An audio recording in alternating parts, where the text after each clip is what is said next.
Okay, 25-pound mace. This is my second round. First round I recorded for TikTok. It was vertical. This one is horizontal landscape for YouTube and training vlog.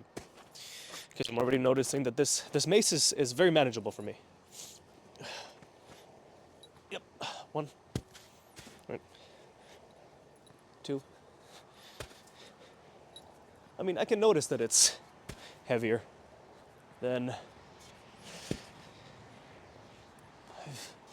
the 20. Thanks. But the jump from 15 to 20, 8 was definitely heavier, right? Jumps bigger. That was 25% instead of 20. 10, like 11. 11.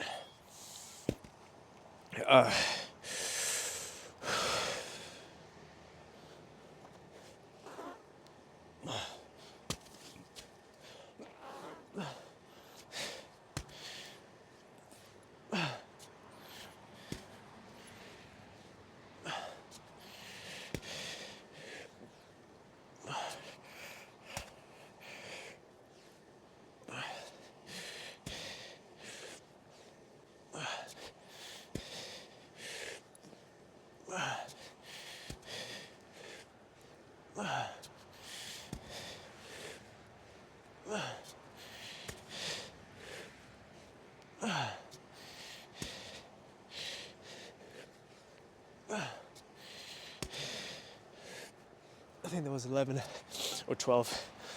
Now, I already saw this coming, but right side inside 360s are really hard with this because this left shoulder, this is my problem shoulder, right? This is one of the reasons that I started mace training actually for stronger shoulders. Now, it has not magically made all my left shoulder problems go away, although it's so much better. Gotta give credit where credit's due. But you'll see, I'll probably get 6 or 7 of this on the left side. I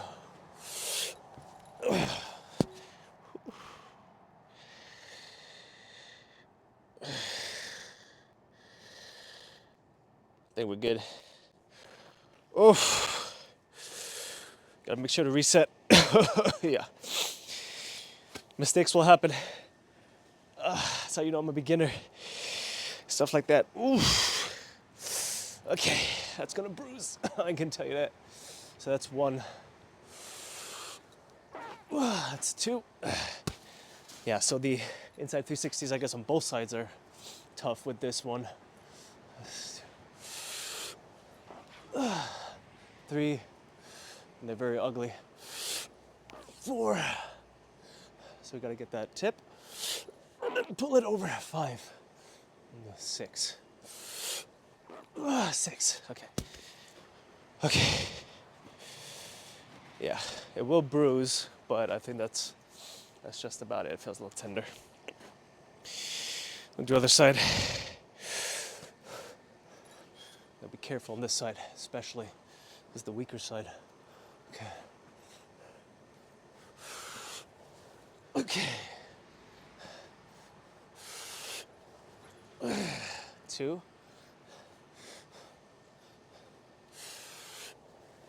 3. 4. That's tough. I got 4. It's the shoulder just pulling. The shoulder doesn't like it too much.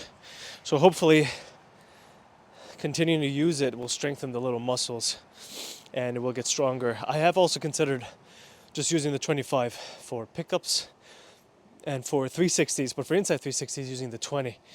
And I guess we will see whether or not I'm gonna do that. But these 360s, I'll get 10 at least. These are quite easy, especially even with this weight.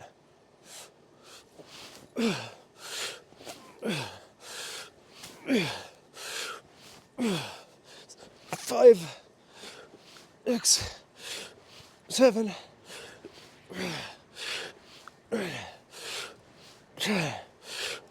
11, 12. Yeah, I mean, I did 20 yesterday with the 20-pound There's the 12 with the 25, so I'll probably keep going up. I do want to be careful. I don't want to develop bad habits, obviously, because I'm teaching myself. I've watched some YouTube videos, but because I'm teaching myself, I don't know what all the bad habits are. But usually, if it feels good and it felt like it was swinging smoothly, and I felt like when the mace comes around, there's a certain point.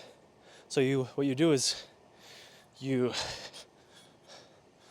tip, and then the weight will kind of swing it. And then when you're over here, you pull over your shoulder. I saw one guy on YouTube described it as putting your seatbelt on. And when you catch it just at the right time, it's actually not much harder to pull, in my opinion, than it is to just kind of swing it around. Maybe a little bit harder, but not much. So that's how I judge whether or not I feel like I'm doing it right. And then obviously I'm concurrently trying to learn as many moves as possible so I can keep flowing, because all of this, everything that we're doing out here, this is the strength flow experiment, right? So the idea is that, let me just finish the set. 6, 7, so tip, pull, 8, 9, 10, 11, almost. Let's do one more. 12. So the whole point of strength flow is this idea that you can take strength endurance or power endurance training, and it should be superior. Like, there should be a type of training that you can do that addresses everything in terms of physical fitness, physical performance, right? When I think about fitness, I try to boil it down. What is fitness? What is physical excellence? And what I came up with is that it is, what can you move where, how fast, and how long? What can you move where, how fast, and how long? That describes everything. What can you move where is strength and flexibility. If I can move 600 pounds from here to here, that's strength. If I can move this leg from here to here, that's flexibility. So if you could move, hypothetically, if you could move everything, everywhere, you would be perfectly strong and perfectly flexible. How fast? Speed and power, right? If I can move 400 pounds from here to, here, clean, then from here to here, which I think is a jerk. I don't know a lot about Olympic lifting. That would be power. But also if I can move myself from here to here, that's speed. And then how long, obviously, is endurance. So if you could move anything, anywhere, instantly, forever, you'd be the single greatest athlete of all time. No one could beat you. So I have a feeling that there's a type of movement, I see it's like fuzzy in my mind, right? If there's like half a mental image. There's a feeling that there's a type of training where you use some implement like a mace or a kettlebell or something to flow through space, to move in different ways, and to encourage, blood flow and vital spirit to flow through your body. And I figure that the only way I'm ever going to figure that out, whether or not that's true, is by just picking up a kettlebell, a mace. Obviously I have the rings. Maybe I'll get I have a rope flow, right? Maybe I'll get into animal flow eventually, but just doing all of the various sort of flow paradigms and really learning this stuff so that I can figure out, is there something to this idea or not?